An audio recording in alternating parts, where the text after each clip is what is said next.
கர்த்தருடைய பரிசுத்த நாமத்துக்கு மகிமை உண்டாகட்டும். இந்த நாளிலும் நாங்கள் பார்க்க போற ஒரு தியானத்துக்குள்ள வார்த்தை 40வது சங்கீதம் வசனம் 4. அகங்காரிகளையும் பொய்யை சார்ந்திருக்கிறவர்களையும் நோக்காமல் கர்த்தரையே தன் நம்பிக்கையாக வைக்கிற மனுஷன் பாக்கியவான். இதுல 2வது பகுதியை மாத்திரம் பார்க்க போறோம். கர்த்தரையே தன் நம்பிக்கையாக வைக்கிற மனுஷன் பாக்கியவான். ஹல்லேலூயா. கர்த்தரை நம்பணும், கர்த்தரை மாத்திரமே நம்பணும். ஹல்லேலூயா. பிரபுக்களை நம்பாதீங்க. பெரிய பணக்காரங்க, பொலிட்டீஷியன்ஸ் அப்படின்லாம் பெரிய பெரிய லெவல்ல இருப்பாங்க, சொசைட்டில ஹை ஸ்டேட்டஸ்ல இருப்பாங்க. அவங்கள நம்பிட்டு நம்ம எதுவுமே செய்ய முடியாது பாருங்க. நம்ம நினைக்கிறோம் அவங்கள நம்பி போனா நல்லா நமக்கு வாழ்வு இருக்கு, நமக்கு நன்மைகள் இருக்கு, நமக்கு எதுனாலும் சாதிக்கலாம், நமக்கு ஆள் பலம் தான் வேணும், நமக்கு மனுஷ பலம் தான் வேணும் அப்படின்னு சொல்லிட்டு நம்ம நினைக்கிறோம். ஆனா அது ஒன்றும் விளங்காது பாருங்க. ஒருத்தர்கிட்ட, ஒரு பணக்காரர்கிட்ட போய் ஒரு சகோதரி கேட்டாங்களாம், எனக்கு ஒரு 20,000 கொடுங்க சார், நான் சம்பளத்துல கொஞ்சம் கொஞ்சமா அடைச்சிடுறேன் அப்படின்னு சொன்னாங்களாம். ஆனா அந்த அந்த அவர் சொன்னாரா, ஓகே உங்களுக்கு கொடுக்காம நான் யாருக்கு கொடுக்கறது, நீங்க கட்டாயமா நாளைக்கு வாங்க, நான் பேங்க்ல இருந்து எடுத்து வச்சிருக்கேன் அப்படின்னு சொல்லியிருக்காரு. சரின்னு இவங்களும் அடுத்த நாள் காலையிலே கிளம்பி ட்ரெஸ் பண்ணி போயிட்டாங்க. அவங்க வீட்டு வாசல்ல போய் பெல் அடிச்சு அவங்கள கூப்பிடுறாங்க. அவர் எந்திரிச்சு வந்துட்டு சொல்றாரு, இப்பதான் கொஞ்ச நேரத்துக்கு முன்னாடி ஒருத்தர் 20,000 வாங்கிட்டு போயிட்டாரு, நீங்க கொஞ்சம் முன்னாடி வந்திருக்க கூடாதா, என்ன இவ்வளவு லேட்டா வரீங்க அப்படின்னு சொல்லி ஏமாத்திட்டாரு. பாருங்க, இப்படிதாங்க ஆண்டவரை நம்பாம நம்ம மனுஷர்களை நம்பும் போது எல்லாமே சொதப்பலாயிடும். ஆனா ஆண்டவரை நம்பி போறவங்களுக்கு நிச்சயமா நன்மை கிடைக்கும். அதே ஆள்கிட்ட ஆண்டவர்கிட்ட ஒரு வார்த்தை சொல்லி ஜெபம் பண்ணிட்டு, ஆண்டவரே நான் இவரை நம்பல, உங்களை தான் நம்புறேன், உங்களை முற்றிலுமா நான் விசுவாசிக்கிறேன், ஏன்னா இந்த காசு எனக்கு தேவை, நான் உங்களை நம்பி இவரை கிட்ட போறேன், இவரை கொடுக்குறேன்னு சொல்லியிருக்காரு, எனக்கு எப்படியாச்சும் இவர் என்கிட்ட கொடுக்க கிருபை தாங்க ஆண்டவரே, நான் உங்களை நம்பிதான் நான் அவர்கிட்ட நான் போறேன்னு சொல்லிட்டு ஜெபம் பண்ணிட்டு ஆண்டவரை முற்றிலுமாக விசுவாசிச்சுட்டு அங்க போய் கேட்டாங்கன்னா இந்த அம்மாவுக்கு தான் எடுத்து கொடுத்துருப்பாரு அவரு. ஹல்லேலூயா. அதுதான் அதிசயம் பாருங்க, அதுதான் அதிசயம்.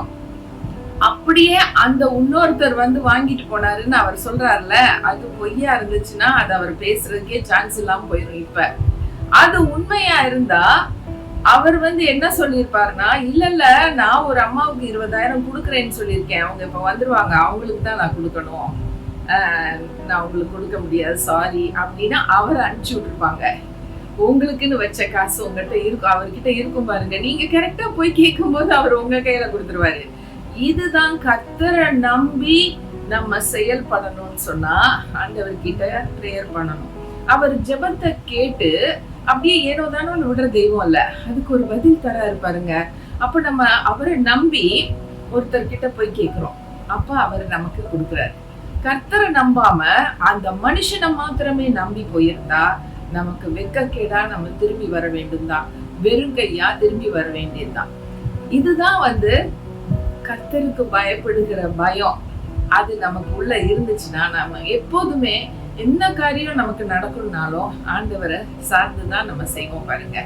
கர்த்தர் நல்லவர், அவர் எப்போது கொடுக்கிறவர், ஆசீர்வதிக்கிறவர். அவர் என்ன எதிர்பார்க்கிறாரு, என்ன ரிலை பண்ணி இரு, எல்லா காரியங்கள்லயும், சின்ன காரியமானாலும் பெரிய காரியமானாலும் நீ என்னைய நம்பு, என்கிட்ட சொல்லு. சில பேர் பாருங்க சொல்லுவாங்க, என்ன மேம் நீங்க இந்த காரியத்தெல்லாம் போய் காட் கிட்ட போய் சொல்லிட்டு இருக்கீங்கன்னு. ஆமாப்பா, நான் சின்ன காரியம்னாலும் காட் கிட்ட சொல்லிடுவேன், பெரிய காரியம்னாலும் சொல்லிடுவேன். அப்படி சொல்லும் பொழுது அவர் சந்தோஷப்பட்டு எனக்கு எல்லாமே செஞ்சு கொடுக்குறாரு. சின்னதை சொல்லக்கூடாது, நானே பாத்துக்கலாம், பெருச மாத்திரம் ஆண்டவர்கிட்ட கொண்டு போகணும்னு எங்க போட்டிருக்கு? யார் அப்படி நமக்கு சொல்லி கொடுத்தா? அப்படியெல்லாம் நம்மளே தப்பா நினைச்சுக்க கூடாது. வேதத்துல எல்லாமே ஆண்டவர்கிட்ட கேட்கலாம்.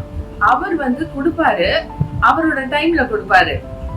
சில காரியங்களை உடனே கொடுத்துருவாரு. நான் பார்த்திருக்கேன், ஆவிக்குரிய ரீதியா சிலதை கேட்பேன் பாருங்க, உடனே கிடைச்சிரும்.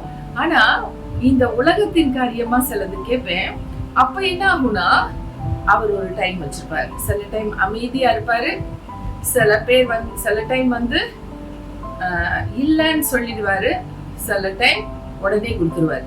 சோ அவருடைய போக்குல விட்டுறோம். அவர்கிட்ட சொல்லியாச்சுல்ல, சும்மா போய் அவர்கிட்ட போய் இதை கொடுங்க இதை கொடுங்க இதை கொடுங்க நை நை கேட்க கூடாது.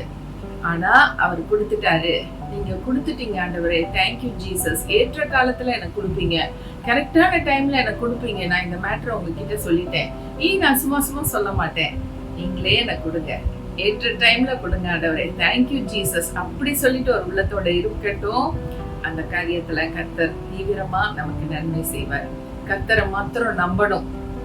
கர்த்தரை நம்பணும்னா நமக்கு நிச்சயமா பாக்கியம் தான் கிடைக்கும். நமக்கு நிச்சயமான ஒரு காரியம் நடக்கும்னா நம்ம பாக்கியவான்களா இருப்போம். பாக்கியவான்கள்னா யாரு? பாக்கியம் பெற்றவர்கள்.